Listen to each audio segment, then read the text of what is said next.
More bullets and एक extended mag तो इनके पास जरूर है मिनी में, जो इनको थोड़ी बहुत बुलेट्स और देता हुआ दिखाई जरूर दे रहा है, बट डेफिनेटली अब वही एक्सटेंडेड मैग इनके लिए एक पनौती बनने वाला है, बिकॉज इनके पास गोलियां बहुत कम है। Same goes with Geek as well, they not carrying enough ammo मैं यहाँ पे देख रहा हूँ, एंड डेफिनेटली यहाँ पे आपके पास एक एक्स्ट्रा ऑर्डिनरी चीज तो यहाँ पे मैं कहना चाहूंगा कुछ है नहीं जो आपको यहाँ पे एमो एक्स्ट्रा देने वाला है यहाँ पे, तो डेफिनेटली आपको लूटना ही पड़ेगा उसके लिए।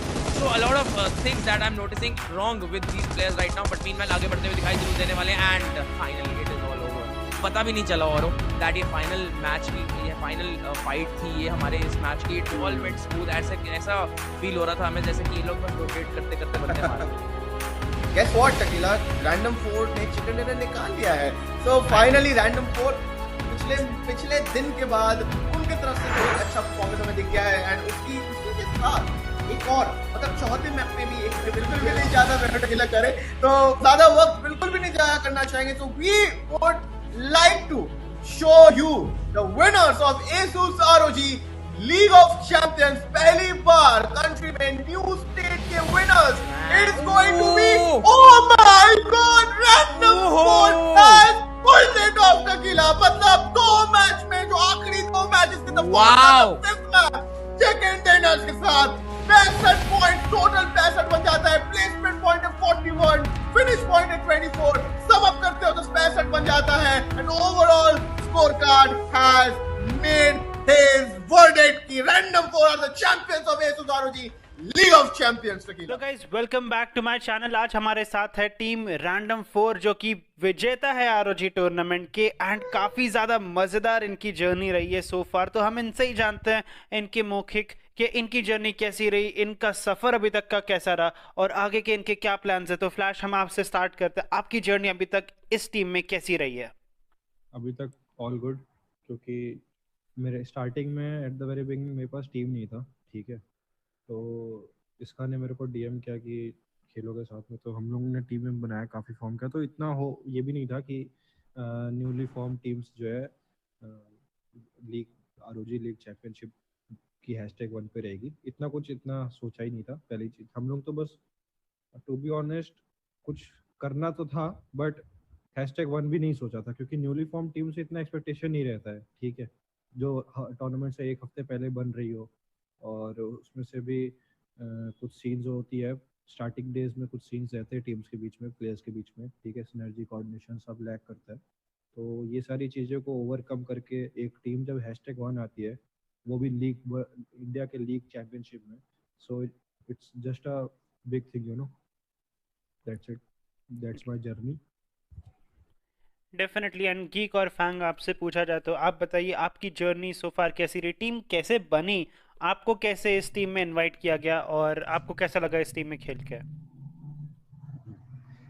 हमारी टीम तो ऐसी बनी थी कि एसका भैया ने मेरे को बुलाया था, तो फिर हम प्लेयर्स ढूंढ रहे थे, तो फैंग में फ्लैश ऐसे ही हम आपस में रैंडमली मिल गए एक दूसरे से।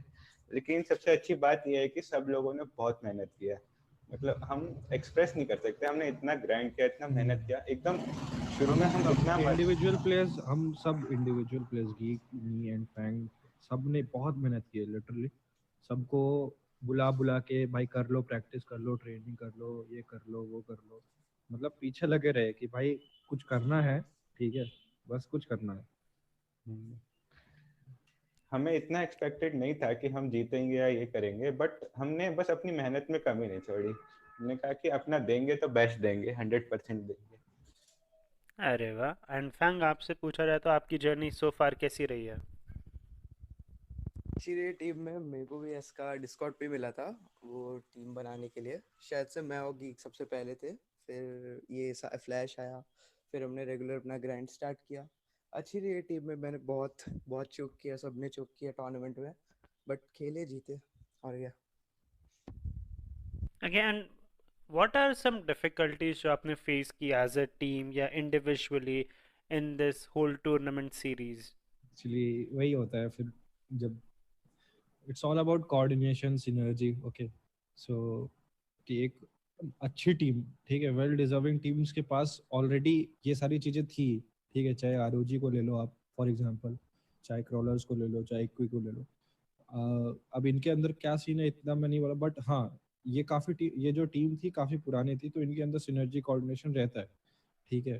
तो सिनर्जी कोऑर्डिनेशन के बेसिस पे हम लोग बहुत लैग किए, ठीक है। उसके बाद इंडिविजुअल गेम प्ले में भी थोड़ा बहुत लैग किया, जैसे हमारे असॉल्टर्स लैग किए, कहीं कहीं मैं भी लैग किया, ऐसी बात नहीं है। फाइनल्स में जाके पता चलता है कि आप कितने पानी में हो, ठीक है, क्योंकि आपके अगेंस्ट हर ग्रुप की टॉप टीम्स रहती है, चाहे वो कोई भी टीम आए, इंडिया हो गया, चाहे वो ये इंस्पिरेशन, मतलब बहुत सारी टीम्स थी टॉप, मतलब हर ग्रुप की टॉप टीम है, तो वहाँ पे आपको समझ में आता है कि कंपटीशन का लेवल क्या है। Okay, first ever tournament in PUBG new state, और ऐसा भी नहीं है कि भाई कुछ ये नहीं था, वो नहीं था, कंपटीशन नहीं था, बट स्टिल मजा आ गया, जो भी है मजा आ गया।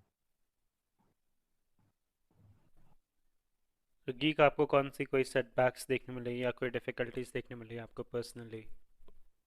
तो मैं ये कहना चाहूंगा कि हम कॉल्स में थोड़ा लैग किए थे, जैसे हमें आईजीएल खिलवाना चाह रहे थे हम, मतलब एकदम से इम्प्लीमेंट नहीं कर पा रहे थे वो चीज़ को, मतलब थोड़ा टाइम लग रहा था समझने में, और एकदम से मतलब हो नहीं पा रहा था, तो उस चक्कर में शुरू में बहुत चौक किए थे और काफी गेम हारे भी। मतलब शुरू के जो कुछ मैचेस थे ना वो अच्छे नहीं गए थे हमारे, वो कोऑर्डिनेशन के चक्कर में जो कॉल्स आईजीएल देना चाहता था वैसे हमसे इम्प्लीमेंट नहीं हो पाई थी, तो बस।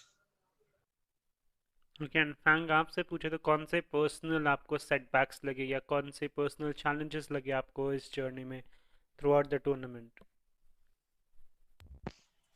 एक्सपीरियंस कह सकता हूँ, जैसे एसका को और फ्लैश को एक्सपीरियंस था बीजीएमआई कॉम्पिटिटिव का, वो लोग खेल रखे हैं तो उनको थोड़ा था कि कैसे खेलते कॉम्पिटिटिव सिनेरियो में। मेरे को और गीक को बिल्कुल भी नहीं था, हम लोग मतलब खेले हैं बट उतना नहीं, गीक तो बिल्कुल ही नहीं। तो हम लोग को कॉल्स में दिक्कत हो रही थी, हम लोग को किस तरीके से पुश करना, बहुत सी चीज़ें, कहाँ पे नॉक निकालो, सब बहुत कुछ चोक किया हम लोग स्टार्टिंग में। एंड लास्ट उसमें क्या बोलते हैं, हम लोग के बीच के कुछ गेम्स भी खराब हुए थे फाइनल्स के भी, तो बस इम्प्रूव किया, जीत गए और ये। काफी नॉनशलांट एटीट्यूड है आपका फैंग, आपकी जीत की तरफ लगी, जीत गए उसमें क्या बड़ी बात है ब्रो। आप न्यू स्टेट का पहला जो नेशनल लेवल पे टूर्नामेंट हुआ है वो जीते हो, तो थोड़ा सा आप ज्यादा एक्सप्रेसिव हो सकते हो, थोड़ा आप ज्यादा खुशी दिखा सकते हो इधर, because it is a big big achievement, right flash? Yes, yes, okay, obviously. It's a big and achievement it's है, a वो बात नहीं है, बस मेरे हिसाब से जस्ट स्टार्टिंग है ये गेम की, अभी आगे और बड़े टूर्नामेंट आएंगे और बड़ी चीजें होंगी। फाइनल्स के डे पे जब आपको पता था कि आज फाइनल्स का day and all the work that you have done, जितनी भी आपने मेहनत की, it all culminates to this day and it all amounts to this particular day, तो आपके मन में तो काफ़ी प्रेशर हो रहा होगा कि यार आज तो परफॉर्म करना है, तो how did you handle that pressure and फिर उससे आपने और क्या सीखा जो शायद आप और कोई प्लेटफॉर्म पे नहीं सीख पाते? मेंटल प्रेशर तो ऐसा था, हम लोग लाइक सुबह उठे, हमारे आईजी से बात करी हमने कि आज फाइनल है, खेलना है, क्या तैयारी है, तो फिर वो बोल रहा है चिल मारो। हम लोग को लाइक थोड़ा वो हो रहा था कि फाइनल्स है, कैसे खेलना है, क्या करना है, तो जैसे ऐसे प्रैक्टिस करी, टीडीएम से खेले मैंने, गीक ने, ये सब। बाकी बस यही था कि खेलना है, निकालना है आज का मतलब टूर्नामेंट कैसे भी, यही था। और पूरा दिन आपने क्या किया, क्योंकि आपको प्रेशर तो थोड़ा बहुत फील हो ही रहा होगा, तो आपने वो अपने आप को कैसे स्टेबलाइज किया, कैसे काम किया, क्योंकि काफ़ी सारी टीम्स होती हैं जिनके अंदर स्किल्स बहुत ज़्यादा होते हैं, राइट, उन्होंने प्रैक्टिस भी बहुत की होती है, but when it actually comes down to it वो लोग भयभीत हो जाते हैं, थोड़ा डर जाते हैं, थोड़े एंग्शियस हो जाते हैं, एंड इसी वजह से उनकी स्किल्स पूरी तरीके से निखर के नहीं आती। अब जो कि आप जीते हो तो हमको ये पता है कि आपने भी वो फेस किया होगा, बट आप उसके आगे बढ़ के आपने टूर्नामेंट जीता है, तो आप कैसे बढ़े उसके आगे? हमारे व्यूअर्स को थोड़ी सी टिप्स एंड ट्रिक्स दो कि आपने खुद को कैसे मोटिवेट किया कि भाई आज तो हमें अपना बेस्ट देना है एंड हमको डरना नहीं है, मोस्ट इम्पॉर्टेंटली, क्योंकि डर से आपका गेम बहुत खराब होता है। तो गीक आपने कैसे किया ये, और फ्लैश आपने कैसे किया ये?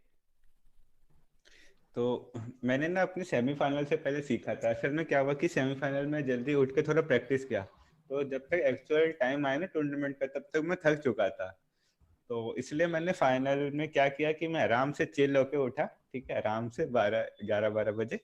फिर उसके बाद इतना तो पक्का पता था कि कोई आ नहीं रहा, कोई प्रैक्टिस कर नहीं रहा था, तो क्या किया मैं, जब टूर्नामेंट से 1 घंटे पहले बस थोड़े से टीडीएम खेले सबको बुला के, बस ज्यादा प्रेशर नहीं लिया, क्योंकि फिर अगर प्रेशर में खेलोगे तो फिर तो काम खराब ही होते हैं, बस रिलैक्स होके खेला था। एंड थोड़ा बहुत नर्वसनेस था क्योंकि हम ग्रैंड फाइनल खेलने वाले थे शाम को 4 बजे, ठीक है, तो बस यही सेटिस्फेक्शन था अंदर कि हमारे पास द मोस्ट एक्सपीरियंस आईजेल है। बस ऑल्दो वी ऑल वांट कि हमको अपना गन पावर ऑन पीक रखना है, ठीक है। बस यही एक सेटिस्फैक्शन लेकर के मैं तो पूरा दिन निकाल दिया अपना कि भाई हो जाएगा, क्योंकि हमारे पास न्यू स्टेट का मोस्ट एक्सपीरियंस आईजेल है, ठीक है। और हमको अपना गन फाइट देना है, बस पूरा गेम निकल जाएगा। यही सोच सोच के पूरा दिन निकाल दिया। फिर गेम में ऑल्दो उतना हुआ, पहला मैच न्यूट्रल था, बट दूसरा तीसरा मैच बहुत ही बेकार गया, परफॉर्मेंस डाउन थी, समझ नहीं आ रहा था कि क्या होगा क्या नहीं होगा। फिर मैंने सबको कॉल किया, मैंने पूछा कि डू और डाई सिचुएशन है, क्या करना चाहिए, रश जाना चाहिए या सेव जाना चाहिए। तो हम इतने ज़्यादा मतलब एक तरीके से कह सकते हो कि हम गुस्से में भी थे और हम थोड़े डर भी रहे थे कि 2 मैच खराब हो गए हैं, एक मैच न्यूट्रल टाइप का है और बाकी के 2 बचे डू डाई सिचुएशन है। तो हम बस उतरे किसी दूसरी टीम्स के ड्रॉप पे उनको मारने के लिए, बट वो हमको देके चली गई। तो फिर वहां से एक बूस्टअप आया कि अब तो भाई या तो मारना है, ठीक है, या तो मरना है। उधर से ये लेके चले और पूरा गेम चिकन हो गया। 4th मैच चिकन हो गया तो फिर अंदर से कॉन्फिडेंस लेवल बढ़ गया, बूस्टअप मिल गया। नेक्स्ट मैच फिर से स्ट्रैटेजीज के साथ खेले। हमको पता था कि सारी टीम्स रश करके खेलेंगी, जिनका मैच खराब हो गया है वो भी रश करने के लिए जाएंगी, और जो अभी भी है #234 पे वो तो थोड़ा सा सेफ खेलने का ट्राई करेंगे, बट वो भी किल्स के लिए थोड़ा बहुत जाएंगी। तो हम पूरा ही चिकन पे फोकस थे। ऑल्दो किल्स तो लास्ट जोन में मिल ही गए थे। सो यस, #1 फिर लेके गए हम लोग। That's it. Amazing amazing guys. And जैसे ही आप वेट कर रहे हो कि आपके मन ही मन में वो कैलकुलेशन चल रही होगी कि भाई अब तो हम लोग टॉप 3 में तो आ ही चुके हैं, तो उस मोमेंट पे आपको कैसा लग रहा था कि भाई टॉप 3 पे तो आ गए हैं, हमारे पास इतना गारंटीड है कि हमारे पास फोन्स आएंगे और हम लोग मतलब विनिंग टीम्स में से एक हैं। तो तब आपका क्या गेम प्ले चेंज हुआ या आपके मन में उस वक्त क्या चल रहा था, क्योंकि that is a very big stage right, और उस बड़े स्टेज पे आप टॉप 3 में आ चुके हो न्यू स्टेट के पहले इंडियन टूर्नामेंट में। तो क्या आपका गेम प्ले चेंज हुआ, क्या उससे ज़्यादा प्रेशर आया आपके मन में या आप थोड़े रिलैक्स हो गए उससे? 4th मैच के बाद हमारी रैंक मतलब वही थी #4 थी, ठीक है। 4th मैच के बाद तो जब हम लोग लास्ट मैच खेलने गए, हम लोग का यही था कि अगर निकालेंगे तो #1 निकालेंगे और कुछ नहीं निकालना। एसका ने यही बोला हमसे कि अभी मजा नहीं। जब लास्ट लाइक एक स्क्वाड बची हुई थी, शायद से आईएनडी के बंदे थे, तो फिर हमने यही सोचा था कि अगर इतना मारो, ठीक है, कि #1 ही हुए अभी। तो हम लोग वही सोच रहे थे जब हमें लाइक वो लगा कि हाँ अब तो हो ही जाएगा, तो हमने यही सोचा कि हाँ अभी #1 ही निकालना है। और लाइट ऐसा आपने जैसा सोचा ही अभी नहीं कहा था। ना कि गेम प्ले में क्या चेंजेस है, गेम प्ले में चेंजेस ये थी कि हमने हमने क्या मैं अपनी टीम को बोल दिया था कि मैं चला जाता हूँ हील बैटल के लिए, क्योंकि भाई नो रिस्क लेना है, ठीक है, नो रिस्क। लास्ट गेम है, #1 आने के लिए देखो #1 टीम जो आती है पब्लिक उन्हीं को याद रखती है, समझ रहे हो। #2 #3 पे पब्लिक 1 महीना 2 महीना याद रखेगी, बस उसके बाद भूल जाएगी। #1 पे जो टीम है भाई उनका पूरा बोलबाला रहता है, समझ रहे हो। तो भाई नो रिस्क लेना था, ठीक है। अगर पूरी टीम यहाँ पे मर भी जाती है तो मेरे पास इतने फर्स्ट एड थे उस वक्त, मैंने बोल दिया था हील बैटल के लिए कि मैं आराम से जोन के बाहर भी क्या नाम से चिकन निकाल सकता हूँ, ठीक है, हील करके सिर्फ। तो वहां पे जो गेम प्ले हमारा नहीं था उसको भी हमने अडॉप्ट किया, ठीक है, कि एक बंदा हील के लिए, और ऑब्वियसली मैं सपोर्ट में हूँ तो मैं ही जाऊंगा हील बैटल के लिए। मेरे बाकी 3 प्लेयर आईजीएल असॉल्टर्स जाएंगे आगे किल्स के लिए, टीम किल्स के लिए, ठीक है। तो गेम प्ले में ये फर्क था, बाकी फैंग कंटिन्यू करो। एक्चुअली मैंने बता दिया मेरे उसमें कि एंडेड में क्या हुआ। लाइक एग्जैक्टली वही था अपना एंडेड में सीन। लाइक दो क्या बोलते हैं, आईएनडी का कोई बंदे थे और 2 बंदे थे, तो उस समय मैं श्योर था ना कि निकाल ही लेंगे हम लोग। तो इतना कुछ ज्यादा गेम प्ले में फर्क आया नहीं, बस इतना था कि हाँ #1 हो जाए। ऑलराइट। एंड गाइस देखो, वो एक मोमेंट होता है जब तुम्हारे सारे मैचेस खत्म हो चुके हैं और तुमको पता है तुमने अच्छा परफॉर्म किया है, और फिर तुम वेट कर रहे होते हो उस मोमेंट का जब स्कोर बोर्ड आएगा, और फिर वो स्कोर बोर्ड आता है स्क्रीन पे और तुम्हारा दिल धक धक धक धक धक धक कर रहा होता है। तो जब तुम लोगों ने देखा कि तुम लोग नंबर 1 टीम हो चुके हो, तब किस तरीके का सेलिब्रेशन था, किस तरीके के प्लान्स बने, तुम लोग क्या नाच रहे होगे? क्योंकि आई कैन इमेजिन कि अगर मैं उस सिचुएशन में होता तो मैं तो नाच रहा होता उस सिचुएशन में कि भाई जीत गए, फाइनली फोन मिल जाए, पैसे मिल जाए, मतलब क्या कुछ नहीं मिलता है ब्रो, वहां पर रिकग्निशन है, वहां पर प्राइड है तुम्हारी, वहां पर इतना सब कुछ है कि I can't even name all of it. तो तुम लोगों को कैसा लगा when you actually received it for yourself? बहुत सी चीजें थी, बहुत टाइप के इमोशंस तो थे। ठीक है, फर्स्ट टूर्नामेंट जीते हैं उसका तो सभी खुश थे। मतलब हम लोग कॉल पे थे उस समय, बहुत तेज, लाइक सब बहुत सेलिब्रेट कर रहे थे कि यार निकल गया है, शो निकल गया, ऐसा करके। तो फ्लैश का भी था, फ्लैश अपनी फैमिली को बताया, उसने सब वो सब किया। फ्लैश कंटिन्यू कर। वे मतलब मेरे दिमाग में तो बहुत सारी चीजें चल रही थी, ठीक है। तो एक समय पे मेरे को एक्साइटमेंट भी हो रही थी, एक समय पे फिर मुझे लग रहा था कि अरे बाप रे ऐसा कैसे हो सकता है, हम कैसे जीत सकते हैं, ठीक है। तो मैंने जस्ट कॉल वॉल काटी इन सबके साथ, मैंने कहा भाग जाओ इधर से। मैं फिर फैमिली को लेके उधर अपनी नानी के यहाँ चला गया। वहाँ पे मतलब सब लोग साथ, सबको साथ में बैठा के एक बड़ी सी टीवी पे, ठीक है, पूरा लाइव चला दिया मैंने। मैंने बोला अब सब लोग आप लोग बैठो, क्योंकि यही वो पॉइंट है जब मैं आप लोगों को बताता था, समझाता था कि गेमिंग में भी करियर है, ठीक है। गेमिंग में भी अगर आप सीरियस और डेडिकेटेड हो तो आप बहुत कुछ कर सकते हो। Name, fame, recognition, prize etcetera etcetera आपको मिलते हैं। तो मैंने सभी को बैठाया, जो मुझे सपोर्ट करते हैं उनको भी बैठाया, जो मुझे सपोर्ट नहीं करते हैं मेरी फैमिली में, मैंने उनको भी बैठाया और सबको लाइव दिखाया। सबका रिएक्शन मतलब देखने लायक था, और मेरा तो रिएक्शन एकदम सातवें आसमान पे था। मैं तो मतलब इतनी रात को बेड बेड पे मार रहा हूँ, नाच रहा हूँ, सब कुछ कर रहा हूँ, ठीक है। मतलब समझ में नहीं आ रहा कि करूँ क्या। उसके बाद फिर दिमाग में काफी सारी चीजें चल रही है कि अब शायद स्पॉन्सरशिप भी मिल जाए, क्योंकि #1 है, इतना बड़ा अनऑफिशियल टूर्नामेंट है। उसके बाद फिर अब तो और ग्राइंड करना है और आगे बढ़ना है और रिकग्निशन चाहिए, समझ रहे हो। तो यही सारी चीजें मेरे साथ थी। Now geek you continue. मेरे को तो इतना डर लग रहा था, मुझे मतलब एग्जाम में भी इतना डर नहीं लगता जितना इसमें लग रहा था कि क्या रहेगा, क्या रिजल्ट आएगा। तो फिर जैसे ही मैंने देखा #1, मैं तो भाई बस फोन छोड़ के इतनी तेज चिल्लाया ना, मैं बता नहीं सकता। उसके बाद फिर नाचने वाचने लग गया। असल में रूम बंद करके मैं खेल रहा था, तो वो अच्छा है किसी ने देखा नहीं, पागलपन थी मेरी। फिर उसके बाद मैं मम्मी के पास गया था कि मम्मी हम जीत गए, #1 है। फिर मम्मी ने कहा बहुत बढ़िया। फिर मम्मी ने कहा तू तो जीतेगा ही, इतना खेलता है पागलों की तरह। फिर ये सब बोला। फिर उस टाइम पापा थे नहीं, तो फिर मैं पापा का वेट कर रहा था, पापा कब आएंगे। तो फिर मैं थोड़ा ऐसे ही चिल कर रहा था अपना। फिर पापा थोड़ी देर बाद आए थे। तो जब पापा आए ना, तो उन्होंने सबसे पहले यही पूछा था कैसा गया आपका टूर्नामेंट, ये वो। तो पहले मैंने उनको कहा कि अभी इतना अच्छा नहीं किया, बस पापा क्या बताऊं। तो पापा ने यही कहा था कि चलो बेटा कोई बात नहीं, अपना 100% दिया और अच्छी मेहनत करना, अगली बार ये वो बस कहा था। फिर एकदम से मैंने बताया कि जीत गए, तो सब बहुत खुश हो गए थे, पापा मम्मी। फिर बस यही था, खुशी का माहौल था। तो चलिए, ये थी आपकी विनिंग टीम, टीम रैंडम 4, जिनका जर्नी एक आई थिंक 1-2 हफ्ते पहले स्टार्ट हुआ होगा उनके टीम के साथ। एंड आपने तो सुना ही, फाइनल्स के डे पे इन लोगों ने बिल्कुल कुछ प्रैक्टिस नहीं की। ये लोग यूट्यूब पे मस्ती कर रहे थे, एक दूसरे के साथ चिल कर रहे थे, and they just one it just like that. और बहुत सारी टीम्स जो मेंटल प्रेशर लेके खेलती है, उनका शायद स्किल्स नहीं दिखने आता।